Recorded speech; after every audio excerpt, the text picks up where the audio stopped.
આ દુનિયામાં ભોગીને અને યોગીને કોઈ દિવસ બને નહીં. બેયની દિશા અલગ છે. એટલે ભેળું રહેવાની મારી વાતમાં બધા તમે આટલું સમજજો. 80-70-80% મળતું હોય રહેવું, પછી એટલું નોખું પડતું હોય પ્રેમથી તમતા નોખું થઈ જવું, દુઃખી ન થવું રોજ. આપણે હિરણ્યકશિપુને પ્રહલાદને એમ ન કહેવાય કે તમે હળી મળીને રહ્યો, પછી એની આપણે ન કહી શકીએ. અને આપણે પ્રહલાદને સમજાવીએ કે બાપ ઈ બાપ તું એની ભેગો ને ભેગો રે. ભલા માણા બાપુજી બાપુજી તો વડલાનો સાયો કહેવાય. એમ આપણે ગમે એટલી વાત કરી તો એ ખોટી પડે, કારણ કે ઓલાને કામ જ અવળા કરવા, એને કેમ બને? આ નથી ઘણા ઘણા બાપા પેપરમાં પછી આપી દેતા કે આજથી આ છોકરા રે કોઈ પણ પ્રકારનો વ્યવહાર કરશો તો અમારે કાંઈ લેવા દેવા નથી. હવે રોજ નકરો ગમે ત્યારે રમી રમીને આવી જાય ને કાં પી પીને આવી જાય, પછી બાપા કેટલીક વાર દેણું ભરે, પછી એને એ લખી દેવું પડે પેપરમાં, ન્યૂઝપેપરમાં આપી દેવું પડે, આજથી આ દીકરાને અમારે કોઈ લેવા દેવા નથી. એટલે પછી ત્યાં ભેગું રહેવાની વાતો ન કરાય. ઘણી વાર શું થાય કે આમ બધા એમ કહે કે હંપીને રહેવું જોઈએ, ભાઈ ભાઈ હોય ને તો પછી આમ નોખા થવાનું એટલે બીજા બે સમજા આવે, થોડાક દી ભેગું આંકો, પછી એકાદો હોય ને એમ કે પણ આ 20 વર્ષ ત્યાં ઢવડીને જ આંક્યો છે.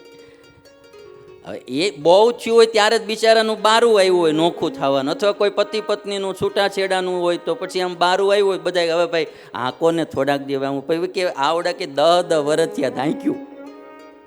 આ હાવ એન્ડ આવી ગયો ત્યારે આ નિર્ણય લીધો કે હવે નહીં હાલે.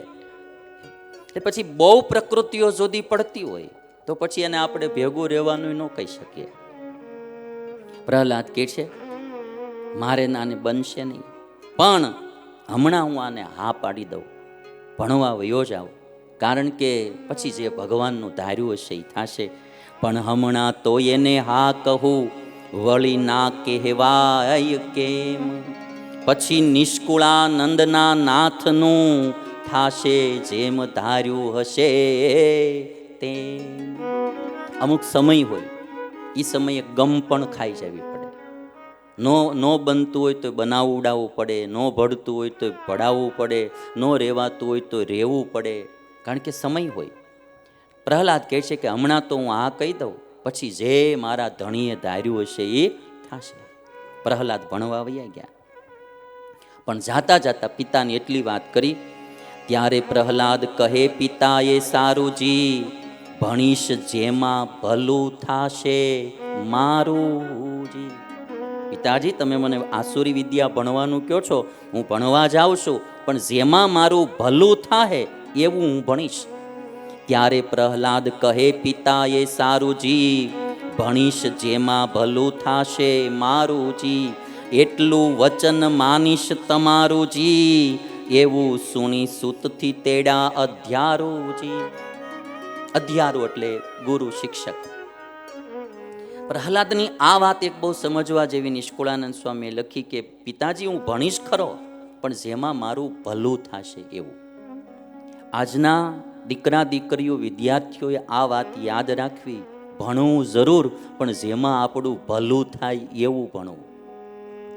આજે અમુક સ્કૂલો અમુક કોલેજોમાં ભણવામાંથી એવું બધું શીખીને લોકો આવે છે. એના જીવનમાં બી સુખી ન થાય, પરિવારની સુખી ન કરી શકે, સમાજની સુખી ન કરી શકે, કે દેશ કે દુનિયાને કોઈને સુખી ન કરી શકે. એવું બહુ વિચિત્ર ભણીને આવે. ભણવું તો એવું ભણવું કે જેમાં આપણું ભલું થાય, પરિવારનું કે સમાજનું ભલું થાય. ભણવું એ મહત્વનું નથી, બધાયનું ભલું થાય એવું ભણવું એ મહત્વની વાત છે. ખાવું એ મહત્વનું નથી, પણ પચે એવું ખાવું, આ એ મહત્વની વાત છે. એટલે પ્રહલાદ કહે છે જેમાં મારું ભલું થશે એવું હું ભણીશ. પ્રહલાદ ભણવા ગયા, આસુરી વિદ્યા ભણાવે, પણ પ્રહલાદ ભણે નહીં, ભગવાનનું ભજન કરે.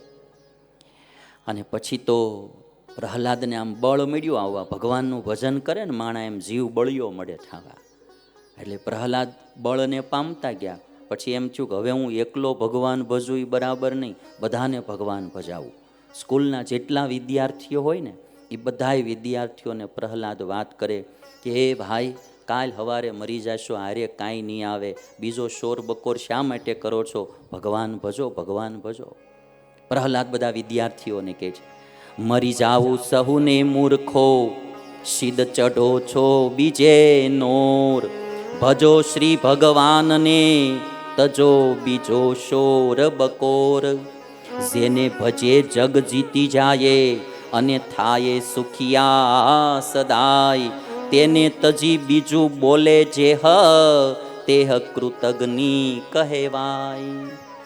અમૂલ્ય તન જેણે આપ્યું, પ્રહલાદ કહે છે કે જેણે આ માનવ રૂપી મનુષ્યના શરીર રૂપી અમૂલ્ય તન જેણે ભગવાને આપ્યું, અમૂલ્ય તન જેણે આપ્યું, આપ્યો સર્વે સુખનો સમાજ.